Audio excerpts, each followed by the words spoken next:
क्या आपके मन में भी ये सवाल आता है, क्या हम इस भौतिक दुनिया में धन दौलत कमाते हुए भी भगवान की सच्ची भक्ति कर सकते हैं?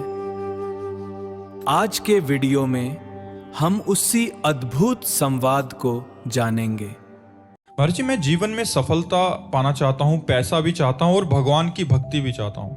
कैसे समझूं कि मैं सच में सही बैलेंस में हूँ या सिर्फ अपने स्वार्थ को भक्ति का नाम दे रहा हूँ? हम कह रहे खूब स्वार्थी बनो, हमारी बात मान जाओ, चकाचक माल छानोगे और मरोगे तो भगवान के पास जाओगे। नाम जप करो यार, हमारी बात मान लो।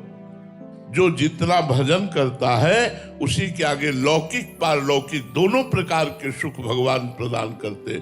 यार इतने कृपालु भगवान हैं, उतना भरण पोषण करते हैं।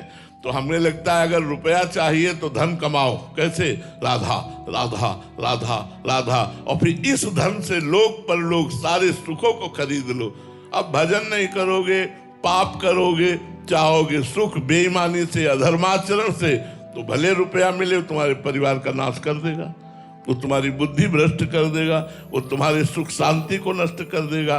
धर्म से चलो और भजन करो, फिर भगवान से कहो संपत्ति दो। तो ध्रुव को अटल पदवी दी भगवान ने, प्रहलाद जी को एक कल्प का राज्य दिया, विभीषण को एक कल्प का राज्य दिया। जो चाहो मेरे भगवान से प्राप्त कर लो, पर भैया भजन करना पड़ेगा।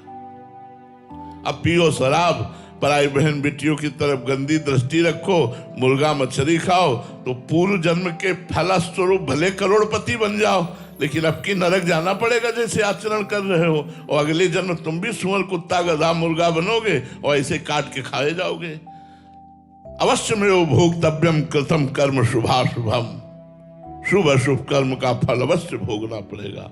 इसलिए प्यारे, यदि श्लोक और परलोक में चकाचक आनंद लेना चाहते हो हमारी ब्रज भाषा में, तो नंद नंदन को भजो, किशोरी जी को भजो, राम भजो, हरि भजो, तुम्हारा मंगल हो जाएगा। देख लो, मंगल हो जाएगा।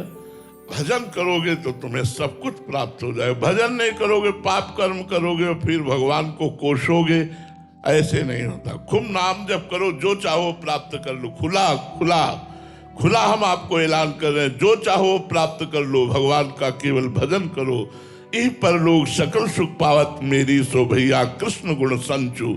जो भगवान श्री कृष्ण के गुणों का गायन करता है, कृष्ण कृष्ण नाम जप करता है, वो इस लोक और परलोक के सारे सुखों को प्राप्त हो जाता है। महाराज जी, कोई कह सकता है कि आप तो बाबा जी हैं, आप तो पूरा दिन भजन के लिए आपको समय, हमारे तो परिवार है, दायित्व हैं, जिम्मेदारियां हैं। अच्छा हमें ये बताओ, राधा राधा कहने के लिए आपको क्या परेशानी है? हम झाड़ू लगा रहे तो राधा राधा कह रहे हैं, हम फावड़ा चला रहे तो राधा। जब युद्ध हो सकता है नाम जप करते हुए, भगवान ने अर्जुन जी को आदेश किया, माम निस्मर युद्ध च, मेरा स्मरण करते हुए युद्ध करो। तो क्या आप हर समय काम में फंसे रहते हो? हमने एक दिन आकलन लगाया था कि 24 घंटे में हम 12 घंटे आपको काम के लिए देते हैं। 12 घंटे काम करो। मान लो 12 घंटे में आपने बिल्कुल भजन नहीं किया, चलो 6 घंटे सो जाओ। कितने बचे? 12 6 18। 2 घंटे तुम्हारे भोजन के लिए दे दिए, 18 2 1 घंटे मनोरंजन के लिए दे दिए, 21 3 घंटे बचते हैं। ये 3 घंटे कहां ले जाओगे? अगर 3 घंटे बैठकर भजन को, तो त्रिलोकीनाथ को बस में कर लोगे यार। त्रिलोकीनाथ प्रसन्न हो जाएगा। हम लोग बेईमान हैं, भजन के लिए कहते हैं हमारे पास समय नहीं है और बैठे मोबाइल चलाते रहते हैं। ये सब बेईमानी हमारी है। नहीं तो हम तुम्हें 12 घंटे कौन काम करता है यार? कोई बिरला होगा 12 घंटे काम करता हो, नहीं 8 घंटे काम करता है। हम 12 घंटे काम के लिए, 6 घंटे सोने के लिए, 2 घंटे भोजन के लिए, 1 घंटे मनोरंजन के लिए, शेष समय 3 घंटा बचा 24 घंटे में। 3 घंटे भजन करके दिखाओ। 3 घंटे भजन कर लोगे तो त्रिलोकीनाथ को प्रसन्न कर लोगे। लेकिन हम लोग भजन के नाम पर बेईमान हैं। और सही पूछो तो तुम्हें जितना काम नहीं उतना हमें काम है। हमारी ड्यूटी बहुत सख्त ड्यूटी है। हम जीवन में कभी अपने नियम को नहीं तोड़ने की कोशिश की। अगर हमें 5 बजे हाजिर होना है, अगर हम चल नहीं पा रहे तो मुझे जैसे बने वैसे 5 बजे वहां उपस्थित करो, ऐसा नियम रखा है। हठी स्वभाव रखा है, हिम्मत नहीं पड़ रही, शरीर पीड़ा दे रहा है, फिर भी उठो, स्नान करो, चलो अपनी दिनचर्या में चलो। तो देखो, जिसने किया वही पाया। आलसी और प्रमादी और बेईमानी कभी उन्नति को प्राप्त नहीं होता। जो नियम कष्ट सह करके, इसलिए नाम जप वाली बात तो आप लोग बेईमानी की करते हैं कि हम गृहस्थ हैं, नाम जप नहीं कर सकते। महाराज जी और कुछ भी करा लो, बट ये भजन कराना बड़ा कठिन सा लगता है हमारे। तो